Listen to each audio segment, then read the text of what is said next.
Welcome to the All Facts Matter podcast, where we push back against corporate media propaganda with facts, evidence, and data. I'm Peter, the author of All Facts Matter. Let's begin. This video is going to be a bit of a follow-up to last week's presentation on the inflation numbers that came out.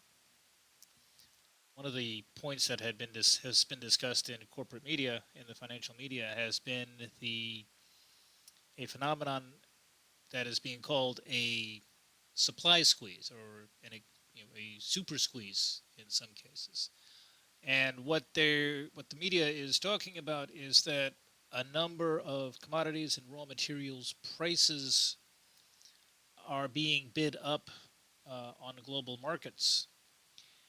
Of course, if these raw materials prices are going up, then this has a direct impact on consumer price inflation. The higher that raw materials prices are, the higher finished goods are, the higher other prices are going to be as you move down the production chain. And what we need to understand about that is that there is good evidence. There's a considerable amount of evidence that we are seeing exactly that. That regardless of what the underlying real world forces are that are producing the supply constraints and causing these materials to be bid up, we are looking at, in a pricing perspective, a very real supply squeeze, and this is not going to bode well for the future of inflation. Higher raw materials prices are going to be translated into higher inflation numbers, and we're already seeing indications of that. As a matter of fact, we've been seeing indications of that for quite some time. So let's take a look at some of these numbers and see what we're looking at here. Now, the big item we want to look at is the price of oil. The two global benchmarks for oil prices are Brent crude and West Texas Intermediate. And as we can see, historically and pretty much all the time, they move more or less in lockstep with each other, with West Texas Intermediate staying roughly about $4 a barrel less than Brent crude. But if we look at the pricing from 2020 forward, we see that in 2021 and 2022, there was a significant surge in oil prices. And that surge peaked in the summer of 2022 and then began to taper off. But by the end of 2022 and certainly by spring of 2023, as we can see, that tapering off, that reduction in energy prices and oil prices pretty much ended. And for the last year and a half, roughly, the very long-term trend in oil prices has been mostly horizontal. It's been moving up and down in about a $20 trading band between about $60 and $80 a barrel. A little bit of give or take there, but it's basically just moving within that band, and it's not really going up and it's not really going down. Now, if energy prices do not come down, then this is going to frustrate President Trump's plans for dealing with consumer price inflation, because as he had said on the campaign trail, getting oil prices down is a key component of his inflation fighting strategy. What we're seeing here is that there is likely to be some structural resistance in oil markets to getting those energy prices down. And so this is going to be a complication for President Trump moving forward. And if we look at gasoline, which is the refined product from oil, we see almost the exact same trends. Surge in 2021 and 2022, peaking in the summer, trending back down again through the last half of 2022, and between the end of 2022 and sometime in the spring of 2023, the prices began to stabilize, and again they've been moving in roughly the same trading band. Obviously, gasoline prices are much lower in absolute terms, so different numbers. But we're looking at the same sideways trend for gasoline prices. Now, this is a gasoline futures contract that we're looking at right here. But if we look at the Energy Information Administration's weekly retail and gasoline and diesel prices, we see a similar type of trend, a little bit shaped a little bit differently, and there is still a little bit of decline, but the same basic pattern holds. There was a surge in 2021 and 2022, peaking in the summer, declining through the remainder of 2022, and somewhere in early 2023 is when we begin to see a much shallower trend. There does seem to be a little bit of a downward trend in these prices right now, but it's very, very incremental, very, very marginal, which is quite a bit different than the surge that was experienced in 2022 when the prices were going up. And as we can see, when we look at a open market price tracking platform like GasBuddy, we see pretty much the same exact patterns as we saw in the Energy Information Administration. And again, summer of 2022, prices peak. December of 2022, prices are pretty much down, beginning to plateau out. And then from spring of 2023 forward, you're pretty much looking at sideways movement within a trading band of about a little bit under $1 a gallon.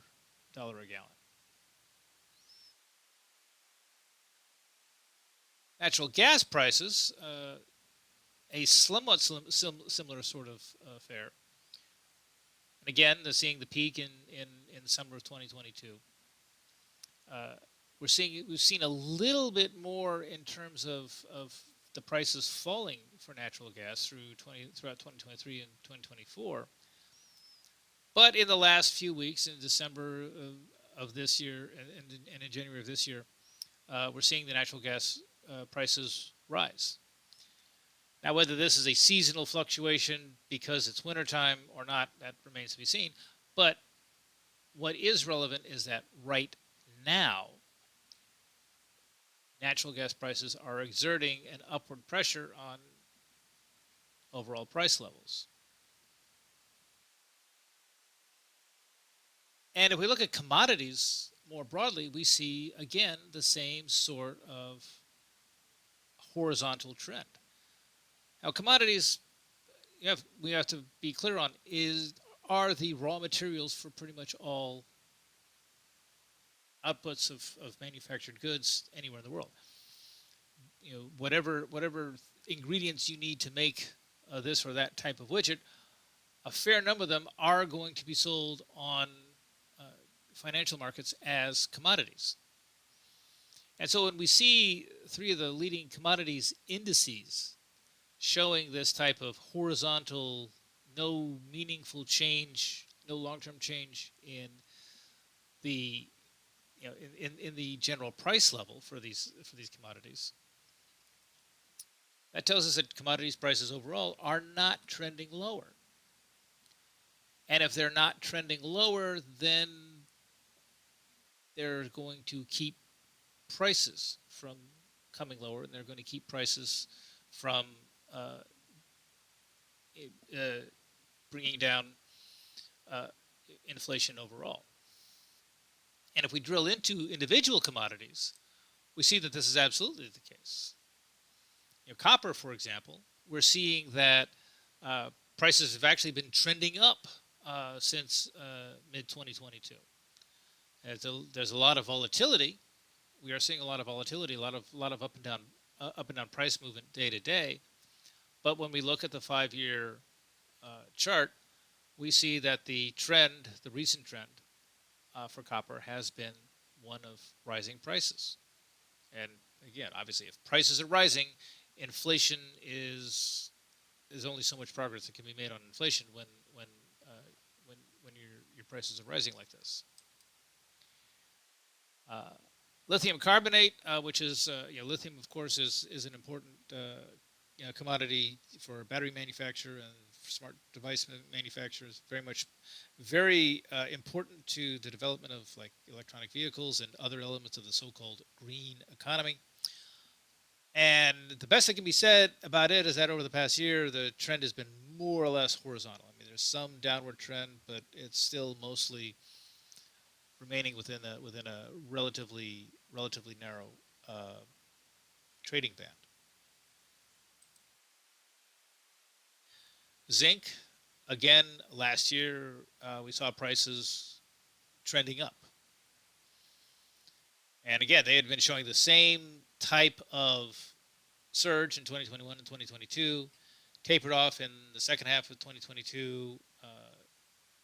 Zinc actually continued to trend down for a while, but since early 2024, zinc prices on the commodities markets have been moving up.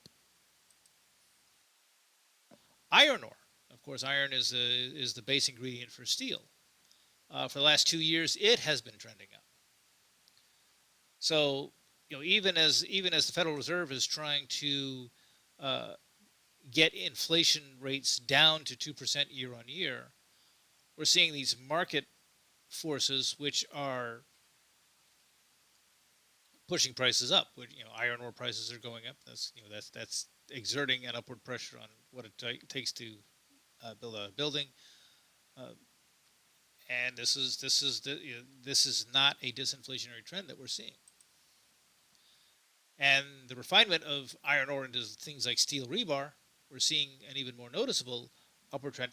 Now, this is a much more recent one, and we do need to be somewhat cautious in how we make these out, because we could just simply be looking at a late in the year type trend that's going to automatically reverse itself here in a few months.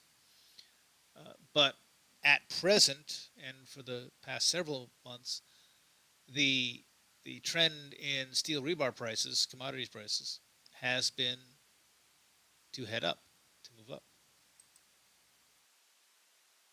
Now, when we look at agricultural products, again, we see the same sort of thing, where for most of for 2021 and 2022, there was some significant surges in overall pricing, began tapering off, and then has finally bottomed out in late 2024. And corn prices on the futures markets have been trending up ever since.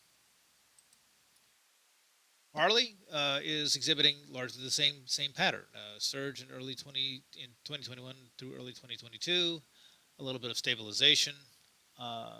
End of 2022, beginning of 2023, prices dropped dramatically, and they've been inching their way back up again ever since. Wheat, same thing, and the same caveat that we are looking at a very recent trend. This may or may not indicate a trend reversal from overall decline, but it is right now a price rise, and therefore it is right now exerting a pressure on inflation rates here in the United States. Soybeans, same thing. Recent trend up, kind of an abrupt reversal actually from the downward trends that had been sustained through most of 2024.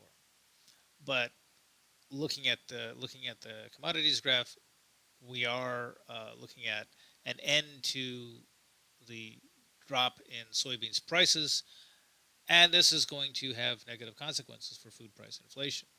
We've already seeing signs that food prices are trending up. This type of this type of pricing behavior is not going to help matters any. Lumber, of course, is an essential building component. and we are seeing perhaps somewhat less of an upward trend than we were seeing with other agricultural products, but we're definitely not seeing a downward trend. So the disinflation, deflationary type scenarios are very much off the table for the United States right now. We are looking at prices being pushed up by commodities prices that either will not fall, will not come down, or having to be inflated for one reason or another. Now, what is the impact of all of this? Well, the impact of this is that inflation doesn't come down the way the Fed wants it to come down. And as we can see when we look at the consumer price index over the last 5 years, we all, of course, know about the surge in inflation in 2021 and 2022. And we also know that a good portion of the headline inflation rate was basically came off as we moved from 2022 into the summer of 2023. But around July of 2023, headline inflation rate began to drop very, very slow, much more slowly than it had been. We are seeing perhaps not a quite plateauing effect like some of what we saw with some of like the oil charts in particular, but we are seeing a market transition in June and July of last year from a fairly significant pace of disinflation in late 2022 and early 2023 to a much reduced pace of inflation in the latter half of 2023, all the way on through to the present time. And in fact, we may even be looking at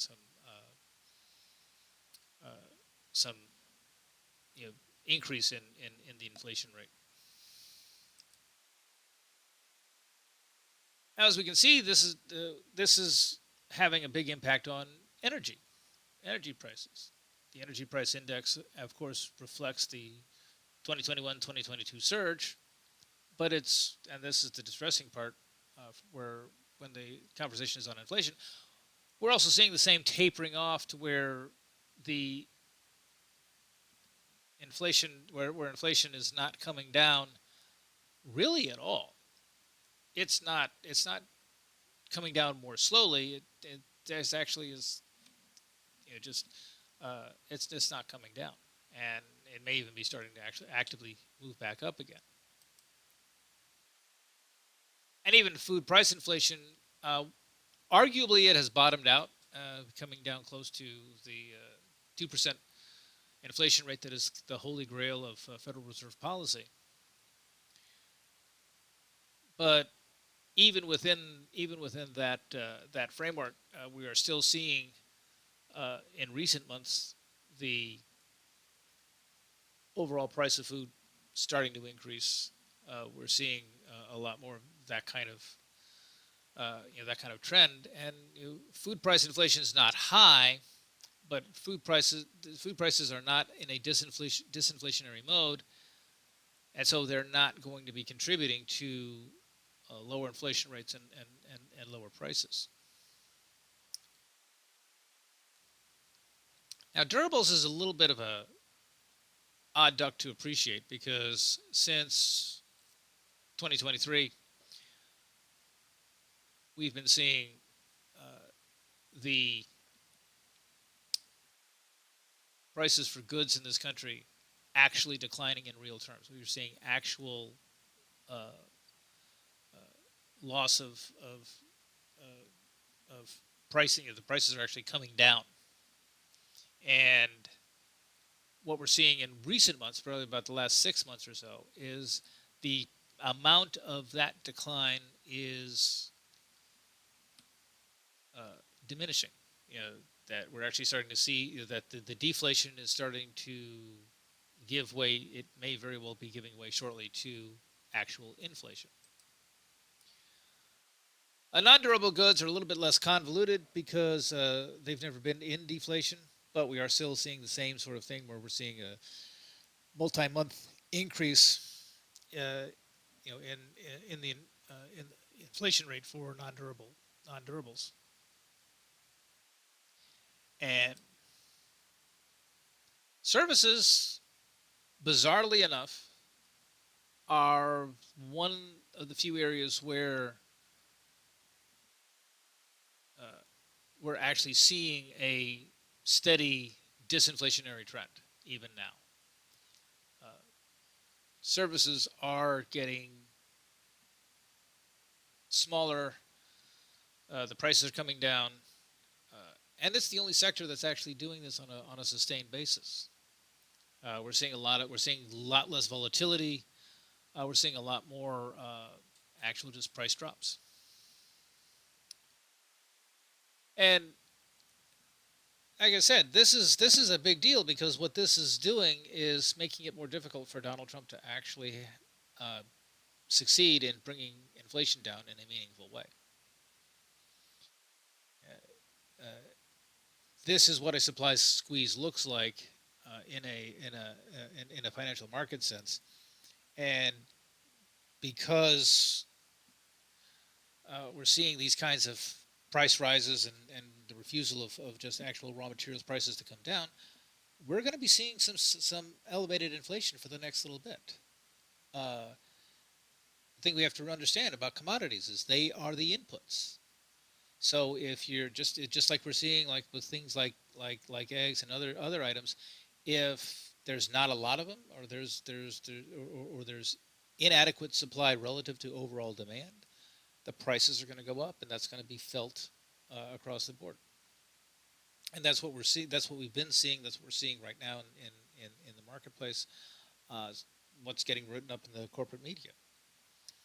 But the thing that we have to realize is that Donald Trump is not going to be able to do much about the cost of copper on the global marketplace. There's not going to be able to do much about the cost of lithium carbonate, which is important for smart devices and EVs and the like. Just not going to be able to do it. Donald Trump's not going to be able to exert that much control over it. And this is going to frustrate, this is likely to frustrate, I should say, his ability to bring inflation down and get prices under control. As long as these prices remain elevated, consumer prices are not going to fall in absolute terms. They may come down in real terms, but they're not going to be coming down in nominal terms. And that's something that people are going to have to get their brains around. That not only is Donald Trump facing a complicating factor, which may trip him up, possibly. I don't want to speculate too much on how that might happen, but it is important to understand that this is going to make Donald Trump's economic agenda that much more difficult to carry out. He's going to have a much larger inflation battle to fight, and he's going to have to fight it sooner than he may have anticipated. It's going to have an impact on how tariffs can get applied. This may push some products and services out of the realm of actually being dealt with by tariffs. And so this is when the media talks about a supply squeeze, these prices, these commodities prices, these futures prices, are what that looks like in the media. And so when you see these kinds of prices across the board, I mean, there's really not a single product category that's not showing these exact behaviors. Yes, the world is in a supply squeeze, and that's pushing prices up, and it's going to keep prices up at least as long as the commodities prices themselves remain elevated. The prices may come down, and hopefully they will, but until they do, we're not going to be seeing much headway on inflation anytime soon. That's going to be frustrating for Jay Powell, and that's going to be frustrating to Donald Trump, and that's where we are with it. And that concludes this presentation. I hope you found this podcast helpful and informative. Please like it and share this with your friends. Word of mouth is how I publicize my work. Please also consider making a one-time donation or becoming a paid subscriber to All Facts Matter. Your support is what keeps this work going, and I greatly appreciate all of my subscribers. Without you, this work would have no meaning. I encourage everyone to be especially generous with feedback. Leave a word or two in the comment section so that we can keep the discussion going and that we may learn from each other. Thank you all for listening, and have a nice day.